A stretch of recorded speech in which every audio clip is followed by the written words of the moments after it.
What's up, family? Welcome to Ask to My Aunts. Where we challenge you to stop playing and start pushing.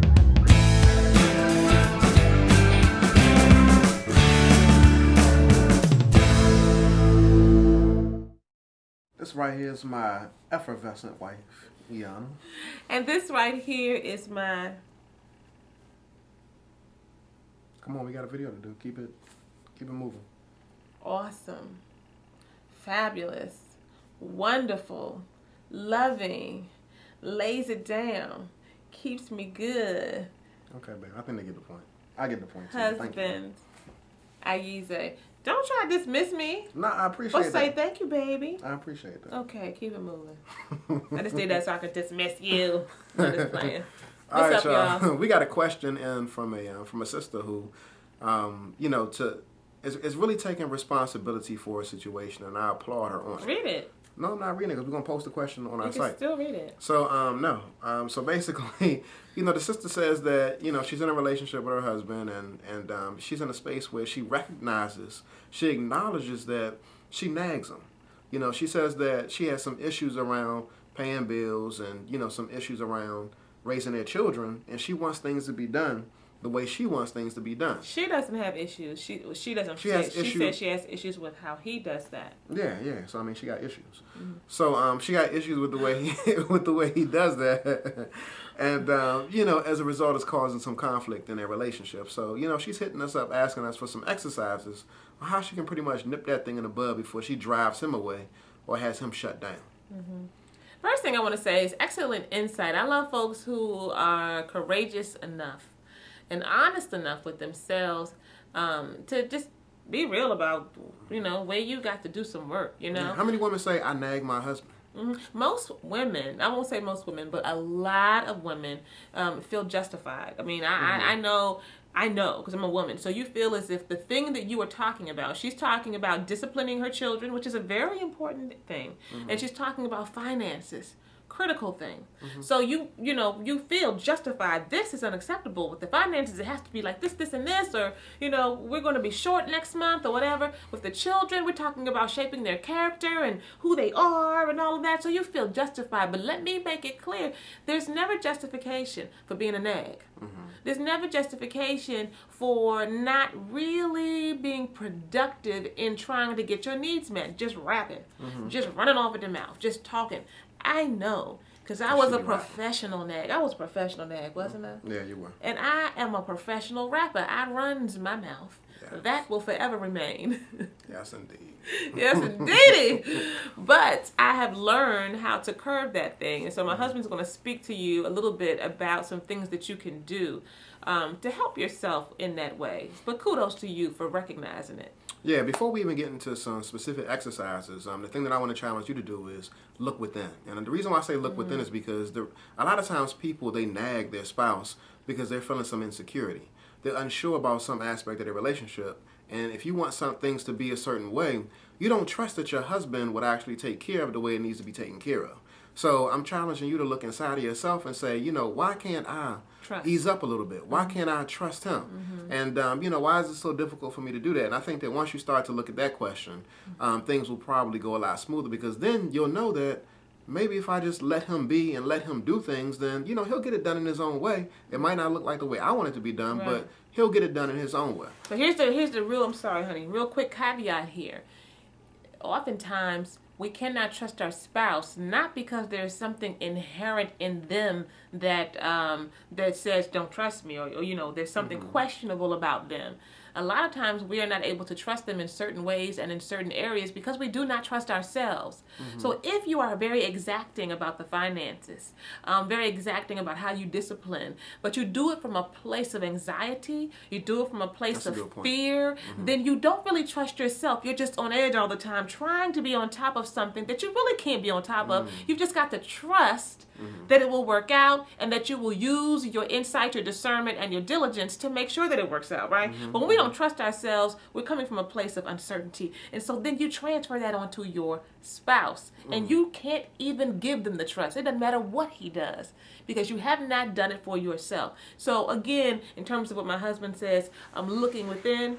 Do that work not only to look at why can't I give him the trust, but am I trusting myself? When you can fulfill those needs, within yourself, with your relationship with the Creator, to give you that sense of calm, then, things will feel a little easier to do. Because these exercises he's going to give you are just simply that, exercises. You may not be motivated to do them, but doing that internal work will help it, will make it easier. I'll say that. It'll make it a little bit easier. All right, 2 things real quickly. The first thing that I want to say is that you need to ask your husband. Ask him what it is he needs from you in order to feel comfortable, or in order to get whatever tasks that need to be done. And, I think that you want things to be done a certain way. Ask him how you should approach him on these particular issues, because you could be going about approaching them the wrong way, which could be having him shut down, and as a result, he's not going to do nothing. So ask him what's the best way to approach him. That's one thing you can do. It's real simple. The second thing that you want to do is set time parameters around your conversations with your husband.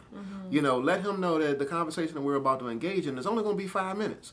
Any dude can do 5 minutes. Or 10 or 15. Or 10 or 15. But try to keep it around there, because at the 15-minute mark, I'm tuning out. I'm checking out. So, and then, give him permission that if you exceed that time limit that you all established, that he should feel free to leave the conversation. No. Nah, I mean, and the reason why I say that is because... Leave the conversation, or to say, sweetheart, I'm just reminding you. No, I'm not just reminding you. This conversation is over. Or what you could say is that time is ticking. You got about 5 minutes left. No. I'm sending a reminder to you. No. I'm paying attention. You got to do that. And the reason why I say that is because as men, everybody holds their time precious, but as a man, if you want me to be engaged, I need to know that I'm engaged for a certain period of time. If you're going over that period of time, I start to feel like you're disrespecting me.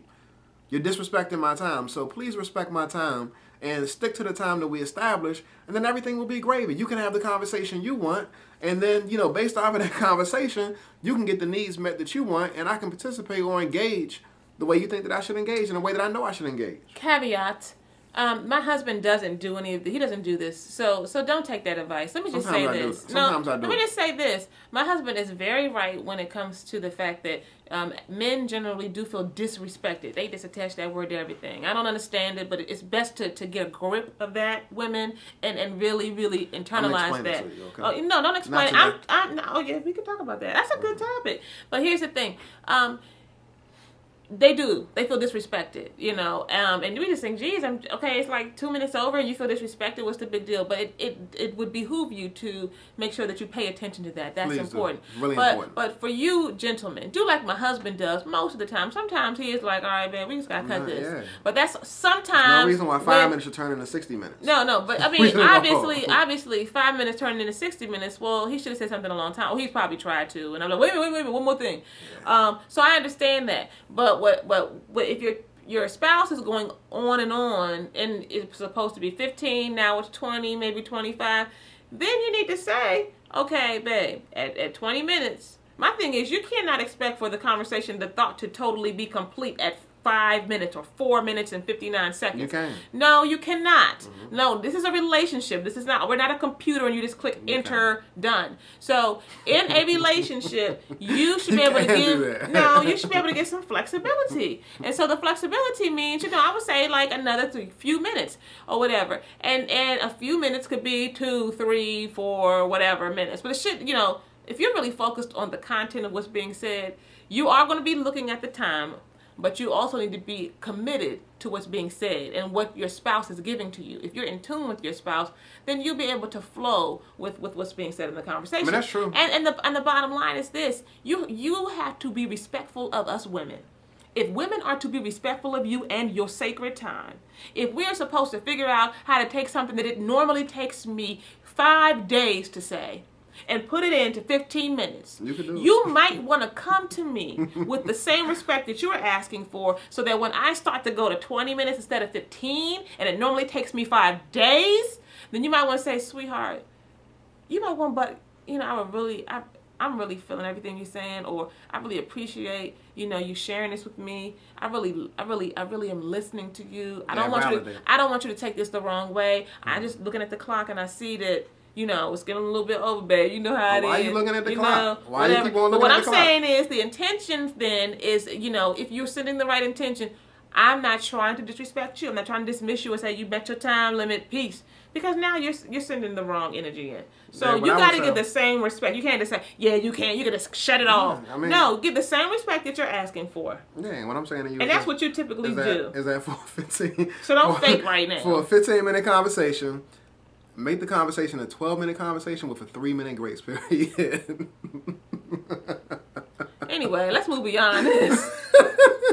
Obviously, ladies, and the woman who has written in, this is a big deal for a lot of men. They really have serious issues about the time, and so do we. And I have learned that the person that I've talked to for 60 minutes about a topic is usually my girlfriends. We going and going, they going, yeah, and we talking about the same thing. We done, analyzed every aspect of it. That's not for my husband. There's certain things that will happen that way, but more often than not, it's not going to go down like that. And that's okay. So you have to learn how to do that. Now, we done got so caught up in that. We already gave the 2-pointers. And what was the 2 pointers again? Recap it? Yeah, the 2 pointers was to ask him, what's the best way to approach him in order to make sure that he's engaged in the conversation. And then point number 2, you want to set a time frame, a time limit on the conversation. And then I just want to add this last little point, number 3. Point number 3 is this. You have to be patient with yourself and you have to challenge yourself. So for myself, I have been a person that has gone on and on about stuff, and I get upset and I get irritated very easily, and I have wanted things to be my way. So what I have challenged myself to do is that if I cannot think of anything good to say, nothing positive, nothing that's productive, then I challenge myself to keep my mouth shut. That's a huge challenge for me. And what I would often do is keep a little book with me, and I write. I'm a writer. So I would write this mother. I love you, boo. I write it out. And then, once I let some time pass, I'm at a better place to be able to engage him. And I would sometimes let him know, I'm really not in a place to talk right now. And he knew, all right. So that may be something for you to do automatically, because a lot of times we know better, but our emotions just get the best of us. And that's something you can do immediately. All right. That's it, babe? Yeah, that's it. We hope that this has been of help to you. As always, stop playing and start